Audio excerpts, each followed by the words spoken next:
In this lesson, we will implement the login and logout functionality for the Quart feed users.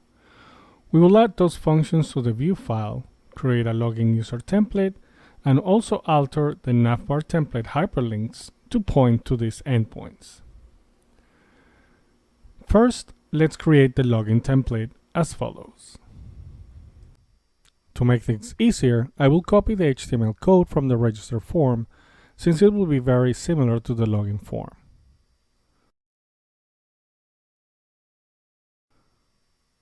Now let's update the title, the main header, and now the form's action URL will be .login, which is the function we will create. The username and password fields are the same, as well as the CSRF token. Finally, let's update the button text. That's our login form template. So save the file.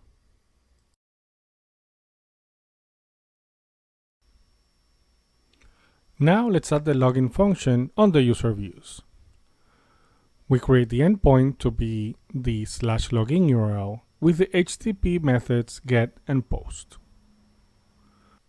We'll now set up the main variables, which are similar to the registration function, with an error, username, password, and a CSRF token. So if the request is a GET, we set the session cookie for the CSRF token. Let's return the view content with the login template and the necessary context bars so that we can see if the form is working correctly.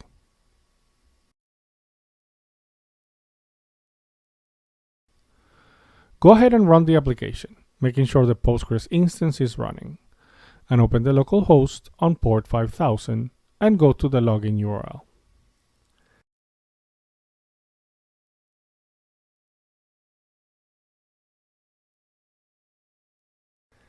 As we can see, the form is rendering correctly, and if we post the form, it goes to the login page correctly. Let's go ahead and continue adding the other functionality to the view.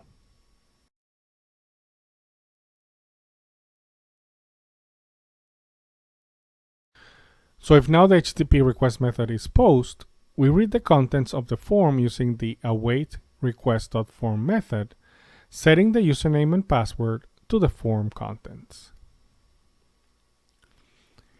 Now we check for errors. First, if the username and password are empty, we'll set an error. Next, we'll check the CSRF token. If the session token is not the same as the one on the form, we'll set an error. Now we need to check if the user exists. We'll grab the database connection with the typing ignore we did earlier.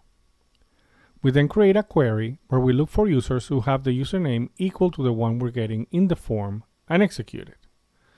If there's no results, we'll set an error that the user was not found. If the user exists, we now need to check the password. To do this, we hash the form's password and compare it to the one on the database. But the passlib library already has a verified method, so let's use this. We just need to pass the password from the form and the one we get from the database record. If the method is true, it means it's the same password. So we'll say, if it's not, then return an error. We never say it's the wrong password, as this is a signal for hackers. So we'll just say that the user was not found.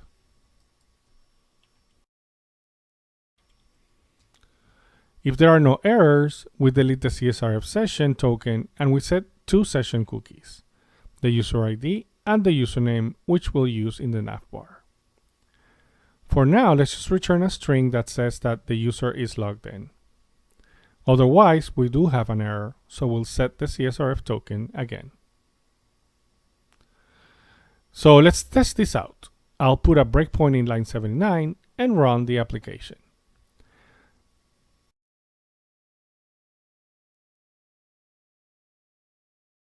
So head over to the login and let's try first entering a username without a password, and we get the proper error. Next, we'll try a user that doesn't exist. If we post, we get into the debugger and see that the query is issued, but no row was returned, and the proper error is returned. Now let's try with a username that does exist, but using the wrong password. As we can see, we get a row returned, and if we check the username of the row, it matches the one we entered, but the password verify fails, so an error is set. Now if we use the right password, we'll see that it gets the row, the password verify passes, and the user's sessions are set. Perfect!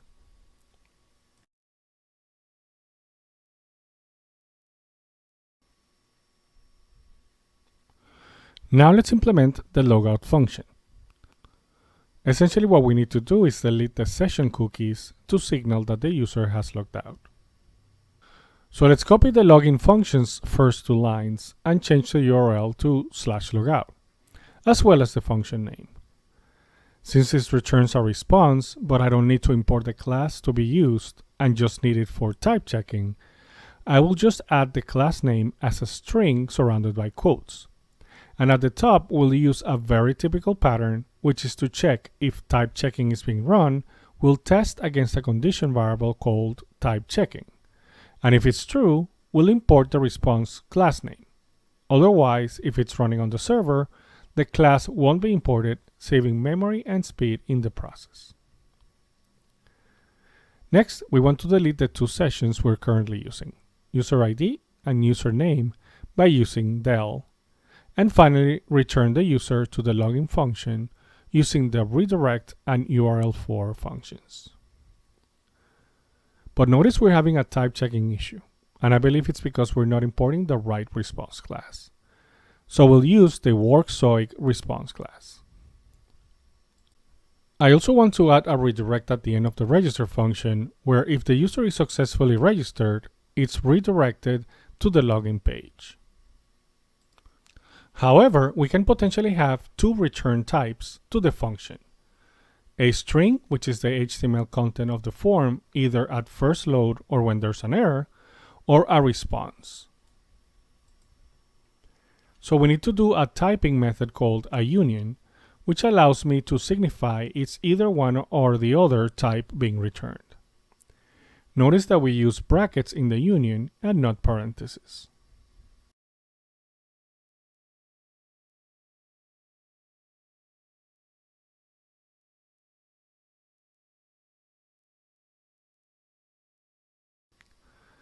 The last thing we want to do is update the navigation.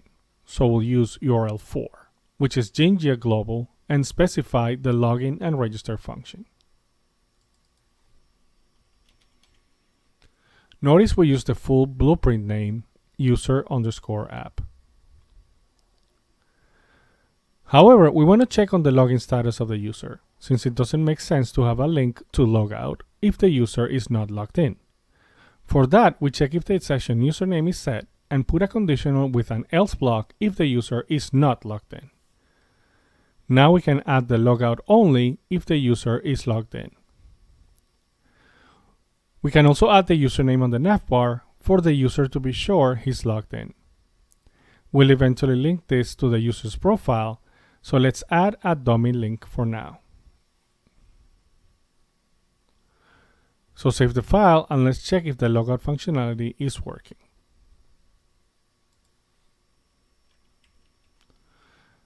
Start the server and go to the login page.